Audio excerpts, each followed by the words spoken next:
Բարև ձեզ Տիկին Դավոյան։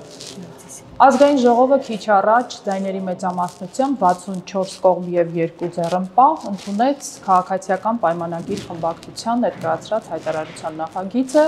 որը վերնագրված է այսպես. Հայաստանի եւ Ադրբեջանի միջև խաղաղության հաստատման վերաբերյալ։ Տիկին Դավոյան, խնդրում եմ պարզաբանել, թե ինչու հենց այս փուլում, այս ժամանակաշրջանում քաղաքացիական պայմանագիրը հղացավ նման հայտարարության նախագիծ, վերել ազգային ժողով, վերնագիրն էլ խաղաղության հաստատման վերաբերյալ։ Ես կարծում եմ երկար մտածել դրա շուրջ եւ ինչ որ պատճառներ փնտրելը իմաստ չունի, որովհետեւ մեծ իրադարձություն է տեղի ունեցել Հայաստանի Հանրապետության օրակարգում քաղաքական եւ այդ քաղաքական օրակարգը ամեն ինչ անում էր վերջին մի քանի տարիների ընթացքում, որպեսզի խաղաղության հաստատումը ամեն օր մի քայլ, կես քայլ, մի փոքր էլ մոտենար եւ իրողություն դառնար եւ մենք իրողության ենք հասել, երբ խաղաղության հաստատման համար բոլոր նախադրյալները ստեղծված են, տեղի է ունեցել խաղաղության հռչակագրի կնքումը օգոստոսի 8-ին Վաշինգտոնում եւ մենք ազգային ժողովի հայտարարության տեքստով ամրապնդեցինք դա եւ հանրահռչակեցինք նաեւ խաղաղության օրակարգի հաստատումը ազգային ժողովում, լինելով նաեւ որպես խորհրդարանական երկիր։ Ես կարծում եմ, որ ես վստահ եմ, որ Հայաստանի Հանրապետության յուրաքանչյուր քաղաքացի, ով մտահոգ է Հայաստանի Հանրապետության ապագայով, առավել եւս ներկայով, ողջունում է խաղաղության օրակարգը եւ այս մեր այսօրվա հայտարարությունը բավականին բնականon է եւ ես կարծում եմ, որ դա այդպես էլ պետք է լիներ։ Ինչու եմ այսպես ասում, որովհետեւ տեսակետ կա, արդեն իսկ քննադատություններ են հնչում, որ ինչպես կարող է քաղաքացիական պայմանագիրի դեպքերից առաջ ընկնել հայտարարել խաղաղության հաստատման մասին եւ ուղերձ հղել համայն աշխարհին, երբ որ խաղաղության համաձայնագիր ընդհանրապես նախաստորագրվել է եւ process-ը դեռևս չի ավարտվել, պետք է տեղի ունենա դրա հաստատումը, ստորագրումը, հետո վավերացումը, պատասխան ընթացակարգերը եւ այլն։ Նայեք, իրականում դեպքերից առաջ եք ընկել։ Մենք դեպքերից առաջ չենք ընկել, մենք ուղղակի փորձում ենք նաեւ կառավարել որոշ դեպքեր։ Եվ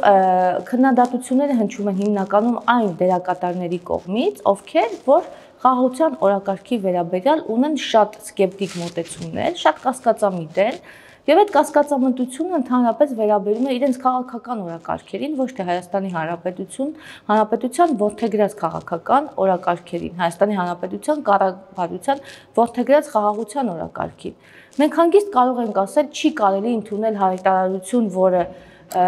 խաղաղության մասին է, որովհետև դեռևս խաղաղության պայմանագիրը ստորագրված չէ։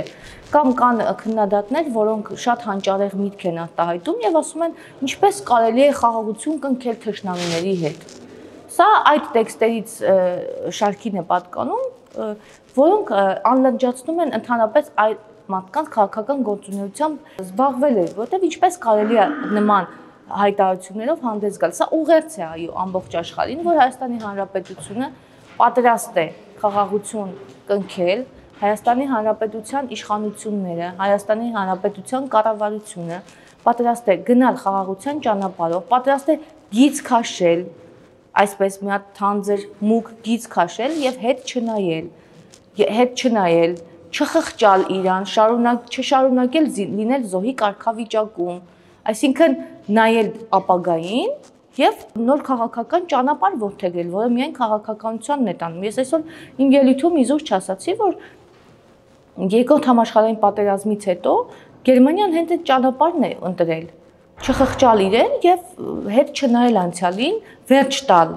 այդ նվաճողական քաղաքականությանը եւ առաջ նայել գնալ դեպի խաղաղություն եւ գնալ դեպի եվրոպական ընտանիք։ Հիմա մենք ինչի մասին ենք խոսում։ Մենք խոսում ենք խաղաղության մասին եւ ժողովրդավարության մասին։ Ժողովրդավարությունը մեզ տանում է նաեւ դեպի եվրոպական ընտանիք։ Հիմա այդ մարդիկ ինչ են ուզում։ Այդ մարդիկ չեն ուզում խաղաղություն, որտեղ խաղաղության կոնտեքստում իրենց հարմարավետ չեն զգում։ Մարդիկ ասելով ենթադրում եմ նկատի ունեք ձեր ընդդիմադիր գործընկերներ։ Այո, այն ընդդիմադիր բոյկոտեցին այս հայտարարության ընդունումը, ավելի նրանք երկուսն էլ եւ պատիվ ունեմ եւ Հայաստանը արդեն իսկ հանդես են եկել հայտարարություններով, մասնավորապես խմբակցություններից մեկի հայտարարությունից թույլ տվեք մեջբերում։ Իհարկե։ Շատ տարօրինակ է այս հայտարարության մտահղացումը մի փուլում, երբ Ադրբեջանի նախագահը շարունակում է գործել եւ խոսել ուժի դիրքերից, Հայաստանին ագրեսորի եւ ռազմական հանցագործի պիտակավորում կարել, որը հակասում է ոչ միայն իրական խաղաղության օրակարգին, այլ Հայաստանի իշխանությունների բանակցությունների վերաբերյալ հնչեցած սկզբունքներին։ Ձեր ընդդիմադիր գործընկեր Իշխան Սաղաթելյանն էլ այսօր ճեպազդեցություն քիչ առաջ հայտարարեց, որ իրենք հոդեն չեն խաղաղության, իհարկե կողմ են, բայց այն ինչ որ բանակցել է եւ դրել սեղանին քաղաքացիական պայմանագիրը դա խաղաղության մասին չէ։ Իրենք կգան, այլ բովանդակություն կբանակցեն ենթադրաբար, ավելի լավ պայմաններով խաղաղություն կբերեն Հայաստանին։ Ես շատ վատ լուր ունեմ Իշխան Սաղաթելյանի համար, իրենք չեն գա, եթե Իշխան Սաղաթելյանը, սա առավել եւս եթե Իշխան Սաղաթելյանն է ասում, որ իրենք կգան եւ ավելի լավ կբանակցեն, ցավում եմ իրենց համար։ Իր խոսքից ենթադրվում։ Ես հասկանում եմ, ես ուղղակի այսպես ասած մի քիչ ավելի արտահայտչական եմ ասում, իրենք չեն գա։ Որտեվ եթե ինչ-որ մի բան Իշխան Սաղաթելյանն է ասում, դա արդեն անհետաքրքիր է եւ որևէ ձևով իրենց դիվիդենդ չի բերելու։ Իսկ ինչ վերաբերվում է նրան, որ իրենք մեջբերում են, թե ինչ է ասել Ադրբեջանի նախագահը, ես ընդհանրապես նախընտրում եմ հետևել Հայաստանի Հանրապետության վարչապետի խոսքերին եւ ոչ թե Ադրբեջանի նախագահի խոսքերին, իրենք ամեն օր իրենց բոլոր խոսույթում, բոլոր խոսքերում, զրույցներում, հանդիսազրույցներում միայն մեջբերում են, թե ինչ է ասում Ադրբեջանի նախագահը այսօր, երեք չի առաջի օրը, ինչ պիտի ասի, հետո սկսում են ոգևորվել, թե ինչ կասեր Իրանի նախագահը, հետո սկսում են քննարկել, թե Ռուսաստանից ինչպիսի արձագանք պիտի լինի եւ ընդհանրապես անընդհատ հուշումների փուլում են, թե ով ինչ ասի, որ Հայաստանի Հանրապետության այս խաղաղության օրակարգը տորպեդահարվի։ Ընդհանրապես անիմաստության մասին են այս մեր ընդդիմադիրները, իրենք էլ լավ գիտեն եւ այսօր շատ լավ հնարավորություն էր, թող գային խոսեին։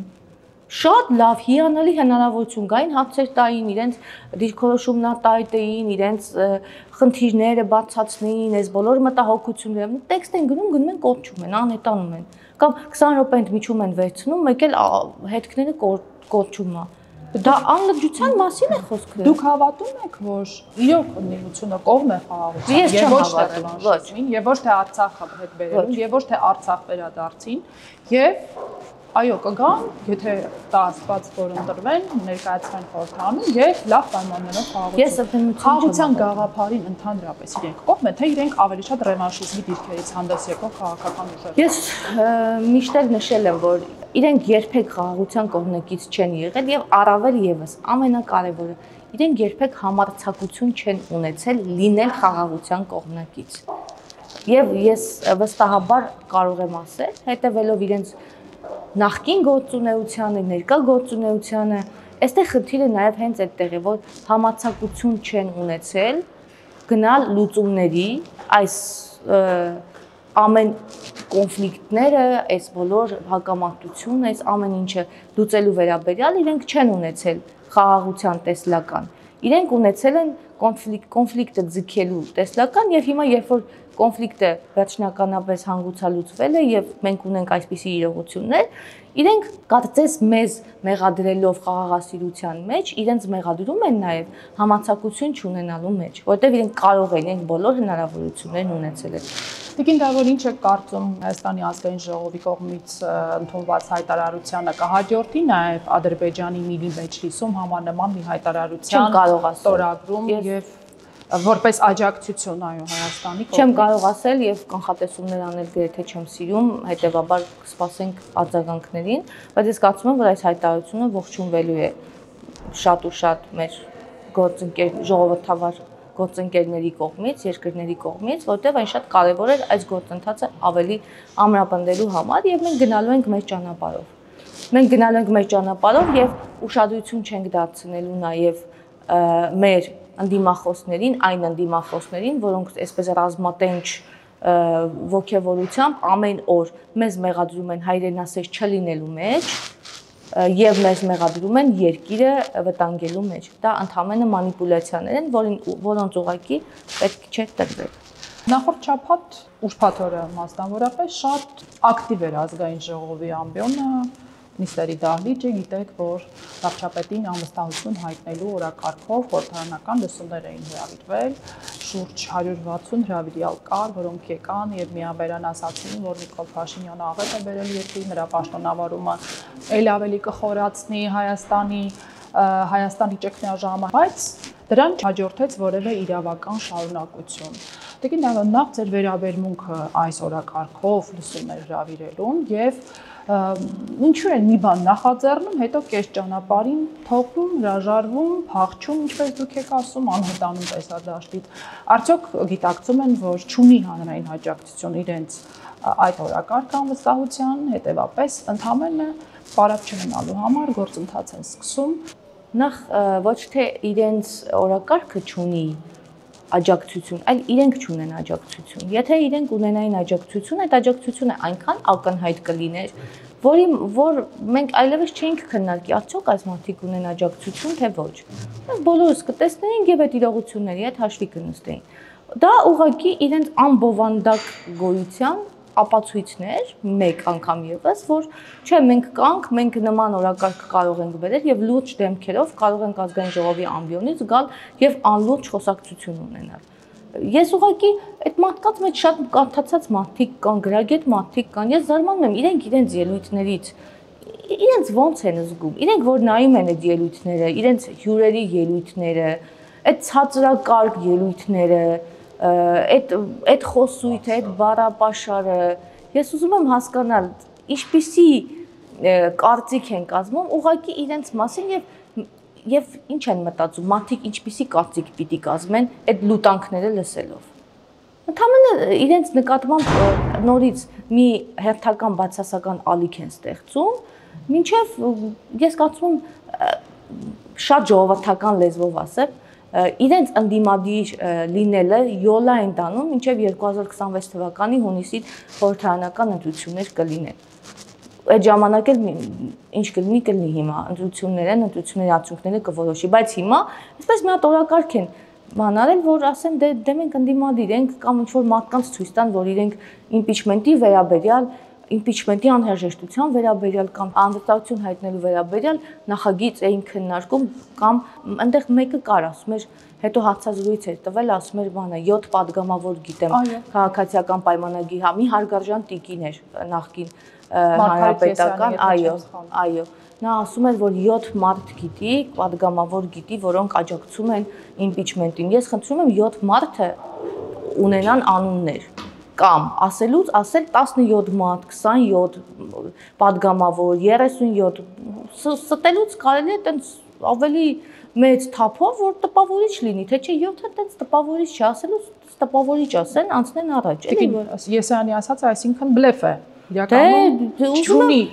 Այդ դեպքում պետք է մարդկանց անուններ տալ։ Պետք է նշել, այս ինչան, այս ինչը, այն ինչան, այն ինչը, բոլորը եկել են եւ ստորագրել են։ Ասենք հերթական բլեֆ է, հերթական մանիպուլյացիան ես այդքան մարդ գիտեմ։ Ես է շատ բան գիտեմ։ Այդպես որ տենց խոսենք,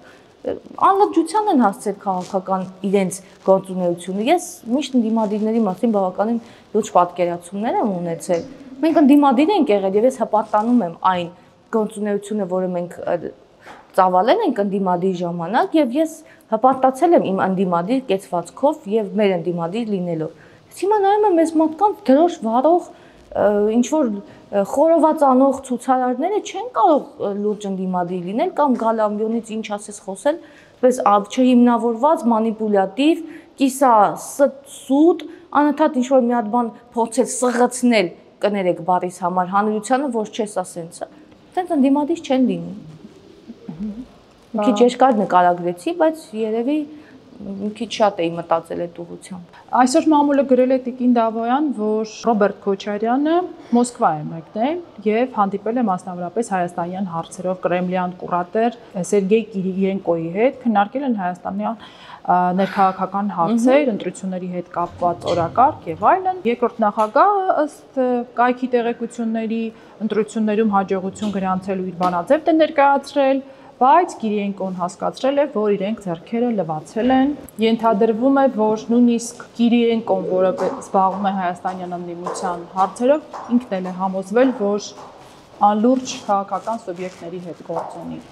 Նախ ձեր վերաբերմունքը նման հանդիպման մասին, ենթադրյալ հանդիպման մասին, թեև այս հանդիպման փաստը չի հաստատվել խմբակցության կողմից, բայց այդուհանդերձ մամուլը վստահ է, որ նման հանդիպում եղել է։ Առաջիկայում ինչ քաղաքական process-ներ են ըստ ձեզ։ Անկեղծ ասած ինձ ընդհանրապես հետաքրքիր չի այդ հանդիպման մանրամասները, առավել եւս ես չգիտեմ մամուլի որ թևն է, որ ներկայացուցիչն է։ Հրապարակորաթերթ։ Առավել եւս եթե հրապարակորաթերթն է գրել, ապա ես ընդհանրապես արժանահավատ չեմ համարում այդտեղ գրվածը, թեև եթե արժանահավատելի լիներ, ինձ համար որևէ հետաքրքրություն դա չի ներկայացնում, ինչպես չի ներկայացնում Ռոբերտ Քոչարյանը իր ղեկավարած քաղաքական ուժը, որը այսօր ընդհանրապես խաղաղության մասին խոսելու եւ քննադատելու իր շանսը բաց թողեց եւ ճողոպրեց գնաց մտավ էլի ինչ որ մի մոտ անկյուն։ Հետևաբար ընտրություններից առաջ նմանատիպ խոսակցություններ դեռ շատ են լինելու, դեռ շատ են խոսելու, այդ նույն դիմությունն է, այդ նույն Ռոբերտ Քոչարյանի մասին մենք այնքան ենք խոսել, այնքան ենք ասել, այնքան ենք քննադատել, այդ մարդը սպառված քաղաքական գործիչ է եւ իր համար իր հանգիստը իր ընտանիքի հետ անցկացնելու փոխարեն կարծում եմ հայտարարություններով հանդես գալ կամ հետևել թե ուր գնաց ինչ արեց ընդհանրապես հետաքրքրություն չի։ Բայց նա ունի ժառանգորդ իդեմս իր որդի Լևոն Քոչարյանի մենք տեսել ենք նրա քաղաքական գործունեությունը, որևէ գնահատական չտամ։ Մաթիրը համար հոշնորհիվ դառել է падգամավոր ընդամենը, ես որևէ արժանավոր ելույթ կամ որևէ օրինագիծ ընդամենը ընդդիմադիր падգամավորի կողմից, օրինակ ընդդիմադիր падգամավոր Լևոն Քոչարյանը բերեց այսպիսի մի նախագիծ, որը միտված էր ու շատ կարևոր ինչ-որ հարցի վերաբերյալ չեմ տեսել։ Հետևաբար падգամավորները պիտի նաև առավել եւս ընդդիմադիր падգամավորները պիտի աշխատեն այդ ուղղությամբ, իսկ ինչ վերաբերում է ձեր նշած անձին, ապա նման բան դեռևս երբեք չեմ տեսել։ Ատիկին Դավան թերևս գնահատական ունեք տալու, մասնավորապես Գյումրի քաղաքապետ Վարդան Ղուկասյանի վերջին շրջանի աղմկահարույց հայտարարություններին, գիտեք, երեկ էլ նա ասուլիս է հրավիրել եւ պատասխանել է Նիկոլ Փաշինյանին, մասնավորապես նաեւ նշել է, որ եթե 2026 թվականին քաղաքացիական պայմանագիրը վերընտրվեց, ուրեմն իր եւ իր պես տղերքը պիտի թողնեն Գյումրին եւ հանրապետությունը եւ հեռանան։ Ես որևէ կերպ չեմ արձագանքի նրա ոչ մի խոսքին, բացի ձեր նշած նախադասությունից։ Ես կուզենամ, որ նույն Վարդան Ղուկասյանը 2026 թվականի հունիսի ընտրություններից հետո, եթե քաղաքացիական պայմանագիր խմբակցությունը ձայների մեծամասնությամբ նորից ստանձնի երկրի ղեկը, ես տեսնեմ, թե ինքը ինչպիսի գործողություններ է ձեռնարկում։ Եթե ինքը անընդհատ խոսում է, որ ինքը թասիբով գյումրեցի է, ինքը իր խոսքի տերն է, ապա այս նախադասությունը ինքը եւ իր շրջապատի տղաները պիտի իրականացնեն։ Ես սպասում եմ ընտրություններին եւ Գյումրու քաղաքապետի գործողություններին ընտրություններից հետո։ Իսկ դեպի Ռուսաստան արված նրա ռևերանսների մասին ինչ կասեք, որտեղ չկրկնել։ Դե ինձ թվում է ինքը Ռուսաստան էլ կգնա, եթե գնալու տեղ, միակ գնալու տեղը Դե այդ մարդը հիմա դրա համար եմ ասում, չեմ ուզում մեկնաբանել, որովհետև մեկնաբանելու հիմնականում բան չկա, ամեն ինչ ասված է։ Ես չեմ ուզում մի մարդու խոսքեր մեկնաբանել, ով իր ասուլիսի ընթացքում հայ-հոյախառն բառեր է օգտագործում։ Այդ մարդու հետ կապված որևէ մեկնաբանություն անելը ուղղակի շատ տխուր է։ Իսկ ռուսաստանցի օլիգարխ Սամվել Կարապետյանի քաղաքական հավակնությունների մասին ինչ կասեք։ Նրան աֆիլիացված անձանցից մեկը Հայամետ անունով կուսակցություն գրանցելու համար հայտարարություն է զետեղել ազդարար հարթակում եւ նոյեմբերին տեղի ունենալու Հայամետ կուսակցություն։ Այո, նոյեմբերին էլ տեղի ունենալու կուսակցության հիմնադիր համագումարը։ Ովքեր են։ Կուսակցությունը, որքան ես կարողացա պարզել, ձևավորելու է Սամվել Կարապետյանին աֆիլիացված մի անձ, Ալեքսան Ալեքսանյանը, որը նրա պաշտպանության խորհրդի անդամ է, ինչպես նաև մեր ձևով շարժման խորհրդի անդամ է։ Դե ինչ կարող եմ ասել, դա սպասելի էր, երևի մի փոքր ուշացած, կարծում եմ ավելի շուտ պիտի սկսեին, որովհետև հունիսից է սկսվել այս գործընթացը իմ կարծիքով։ Դե մարդիկ որոշել են մտնել մեծ քաղաքականություն, մեծագույն ծրագրերով, այսպես ասած, ըստ իրենց ծրագրերից պարզ է դառնում, որ ամբողջ Հայաստանի Հանրապետությունը մի հատ մեջին հրապարակ է դառնալու եւ այդ ամեն ինչը իրենք պիտի անեն, կառուցեն, Հայաստանը դարձնեն Մոնակո, իրենց, չգիտեմ, ինչ որ մի դա էլ է շատ անոց մի հատ խոսակցություն է, Սամվել Կարապետյանի խոսակցությունը եւ ընդհանրապես մեր Սամվել Կարապետյանը մինչեւ չպատասխանի թե հեծուն ինչ է տեղի ունեցել այսքան տարի, այդ աշխատավարձերը, այդ մարդկանց գրպանի հաշվին էլեկտրաէներգիայի այդ կորուստները, այնտեղ այնքան հարցեր կա, Սամվել Կարապետյանը մինչեւ այդ հարցերին չպատասխանի կամ իր հետ աֆիլացված մարդիկ, որոնք ամեն օր արդարանում են կամ չեն էլ արդարանում, որտեղ արդարանալու որևէ եզր այլևս չկա, քաղաքականություն մտնելու վերաբերյալ իրենց այդ բաները իսկ որ որոշել են կուսակցությունը կոչել հայամետ, դե շատ բարձրագոչ անում է հայամետ։ Դե որովհետև հայրենասիրությունը սրիկաների վերջին հանգրվանն է համենայն դեպս նման արտահայտություն գոյություն ունի, որ ինձ միշտ դուր է եկել։ Հետաքրքիր է, որ Սամվել Կարապետյանը սեփական դեմքով չի ուզում գրանցի կուսակցությունը, ոչ էլ եղբորորդու դեմքով, այլ երրորդ անձի հաստատ։ Երևի մտածում եմ, որ երրորդ անձը ավելի դրական ընկալում կունենա հասարակության կողմից, սակայն այդ մարդիկ, ովքեր Սամվել Կարապետյանը կոնկրետ, որը երկար ժամանակ Հայաստանի Հանրապետությունում չի ապրել, շատ վատ է ճանաչում Հայաստանի Հանրապետության քաղաքացիներին, թեև ինքս իմ խոսքին հակասեմ, նույն դաշնակցականները եւ այլոք ամբողջ կյանքում ապրել են Հայաստանի Հանրապետությունում, էլի լավ չեն ճանաչում Հայաստանի Հանրապետության քաղաքացիներին։ Իսկ բարեգործության ֆակտորը կարող է ազդել մեր քաղաքացիների ընտրության վրա, օրինակ գայթակղվեն բարերարի։ Ես չեմ կարծում, որ բարերարությունը այդպես քանտ բլանշ է տալիս մարդկանց, որ կարողանան քաղաքական պրոցեսների վրա ազդեցություն ունենալ, որտեղ բարեգործությունը դա բարեգործություն է, բարեգործները իրական բարեգործները կատարում են իրենց բարեգործությունը եւ դրա մասին որևէ մեկը չի իմանում։ Տարիներ շարունակ ականատես ենք եղել, թե ինչպես օրինակ Տուկիթելը կամ ջեմը դարձել է ՔՎ 5000 դրամը նույնպես դարձել է ՔՎ։ Դե տարիներ շարունակից հետո տեղի ունեցել 18 թվական, տեղի ունեցել հեղափոխություն եւ վերջին տարիների ընթացքում շատ բան է փոխվել մարդկանց հոգեբանության եւ ընկալումների մեջ եւ ես չեմ ուզում եւ գիտեք ես վիրավորվում եմ, երբ նմանատիպ մարդիկ մեր քաղաքացիներին նման կերպ են վերաբերվում։ Շարունակում են մտածել, որ ինչ որ ձևով կարող են կաշառել եւ այդ մարդկանց հետ իրենց ձևով ինչ որ հարցեր լուծել, որովհետև հիմա այդ ժամանակները վաղուց անցել են եւ բարեգործությամբ մարդկանց գնելը արդեն մնացել է վաղ անցյալում,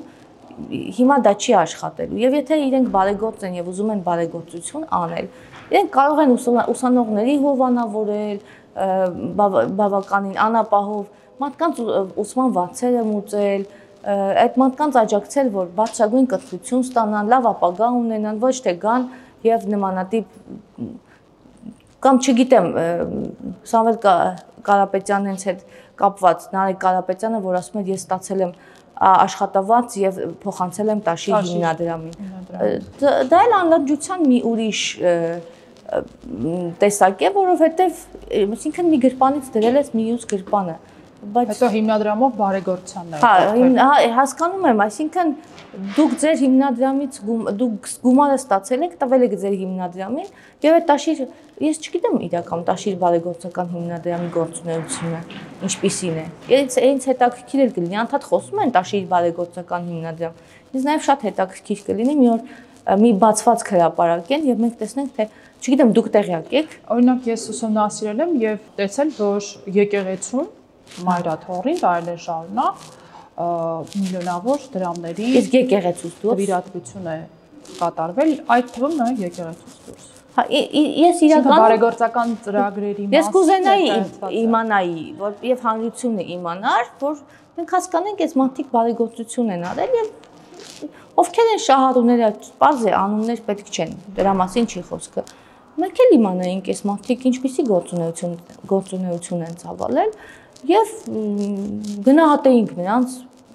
ներդրումը բարեգործական այս ոլորտում։ Չգիտեմ, համենայն դեպս կհետևենք քաղաքական իրադարձություններին եւ կտեսնենք թե ով ինչով է զբաղվում։